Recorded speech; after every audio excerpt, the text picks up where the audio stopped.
guys, we're back with George's Secret Key to the Universe, Chapter 27. He just finished reading the book that Eric wrote him about black holes. The next day was the day of the big science competition at school. George left home early. He said goodbye to his pig, kissed his mother, put Eric's book on black holes into his school bag, and scooted out the door, breakfast in hand. His dad offered to take him to school on the back of his bicycle made for two, but George just yelled, "No thanks, Dad," and was gone, leaving his parents feeling like a small tornado had just swept through the house. George ran up the road, and when he got to the main intersection, he looked back to see if either of his parents was waving at him from the front door. When he saw they weren't, he turned left at the corner instead of right, the direction he would have taken to go to school.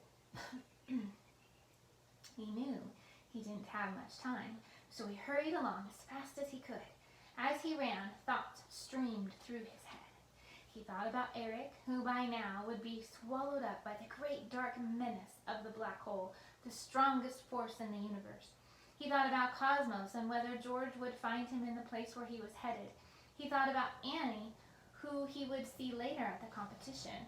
Would she believe him when he told her that her dad had been tricked by an evil former colleague into taking a journey across outer space that had plunged him into great danger? Now George understood why Annie told such extraordinary stories. After the wonders of the universe, real life did seem pretty dull. He couldn't imagine a life without Annie or Cosmos or Eric now. Or at least he could, but he didn't want to. He had to save Eric. He had to. This is George checking to see if his parents are watching, since he's going the wrong direction. Where do you think he's going? George didn't know and couldn't imagine why Dr. Reaper wanted to throw Eric into a black hole and steal his amazing computer. But he could guess that whatever Dr. Reaper was up to, it wasn't for the good of mankind, science, Eric, or anyone else. Whatever Dr. Reaper's aim was, George felt sure it was a horrible one. The other thing that went through George's head as he ran on toward Dr. Reaper's house was the science competition later that day.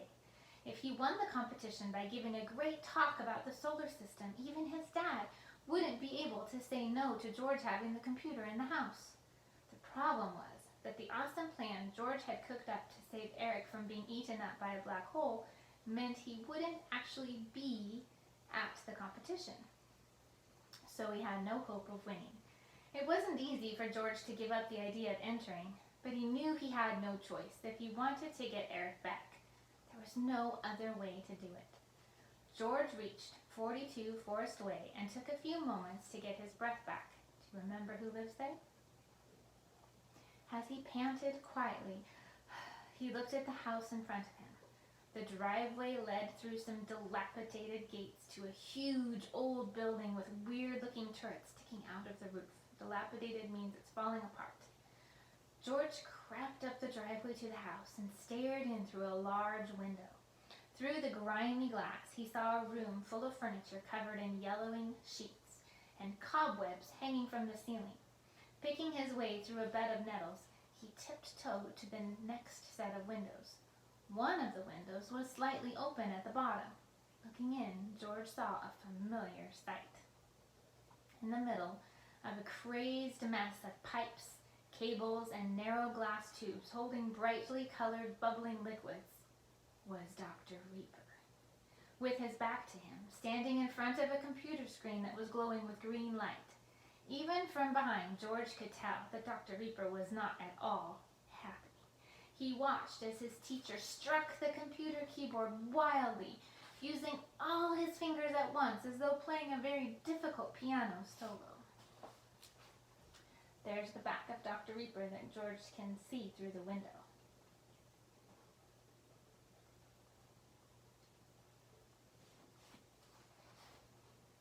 It doesn't appear that he's able to get into the computer.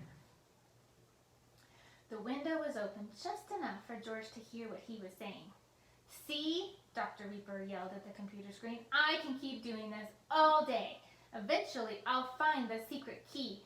You just see if I don't, and when I do, you'll have to let me into the universe. You'll have to.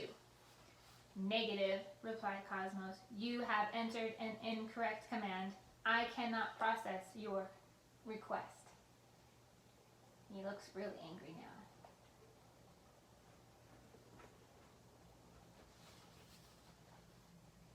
Dr. Reaper tried some different keys.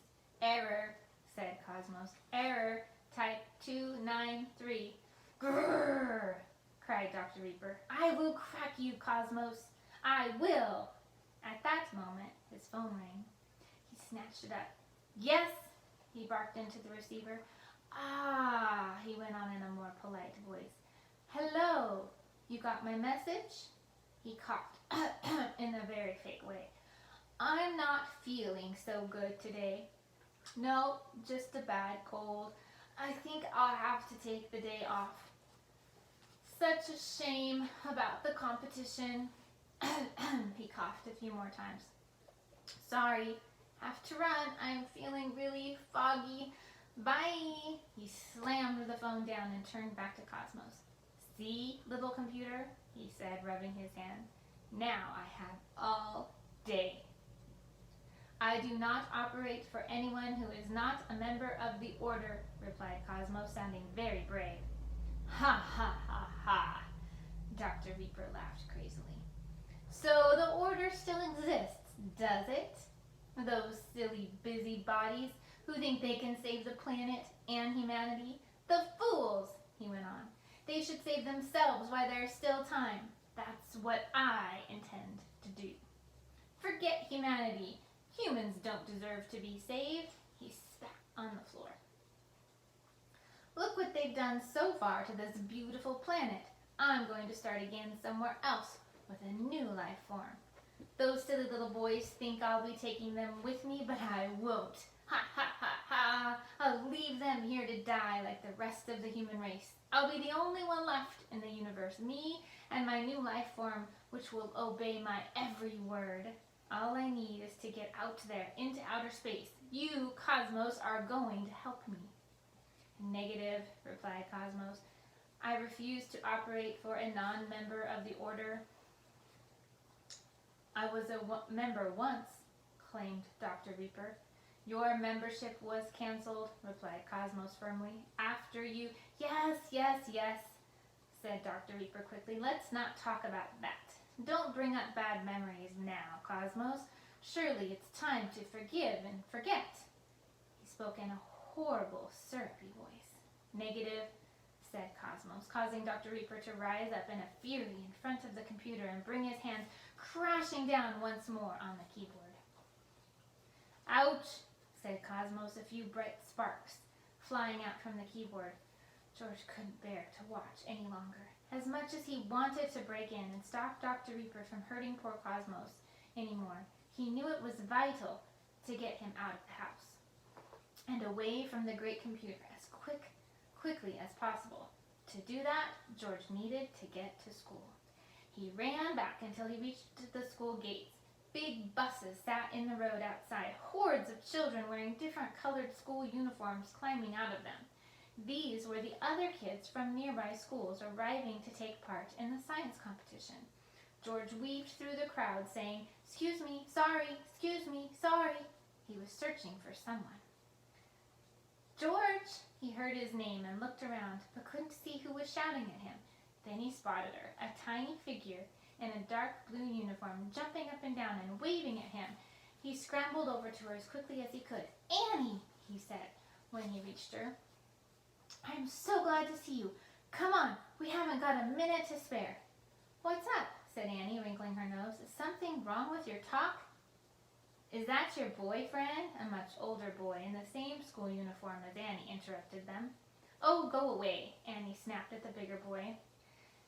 "And say stupid things to someone else." George held his breath in fear, waiting to see what the bigger boy would do, but he just turned away meekly and got lost in the crowd. There's the pictures.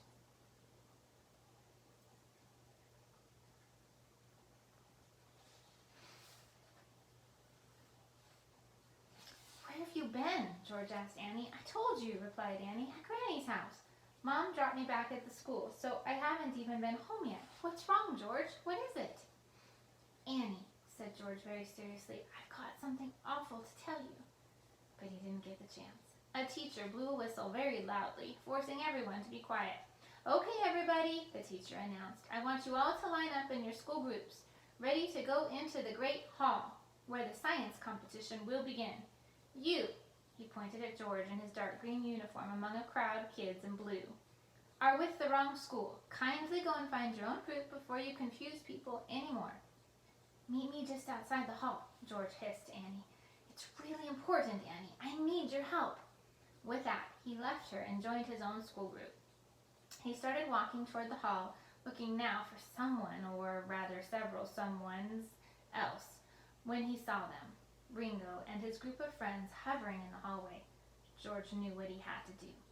He grabbed the nearest teacher and started speaking in a very loud voice. Sir, he yelled. Sir! What is it, George? Said the teacher, backing off a little at the unexpected volume. Sir! Shouted George again, making sure everyone around had stopped what they were doing and was listening to him. I need to change the topic of my talk. I'm not sure that's possible, said the teacher, and do you mind not shouting? But I have to, bellowed George. I've got a new title. What's the title? Said the teacher, who was now worried that the boy had gone a little crazy.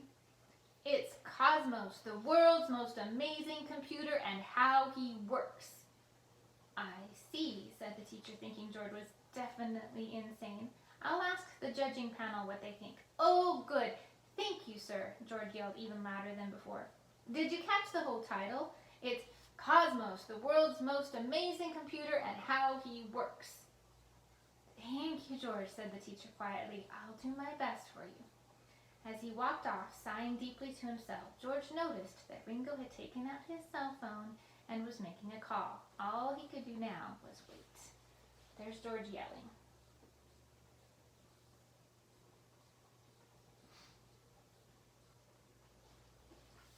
George stood by the entrance to the hall, watching the long lines of school children file in past him.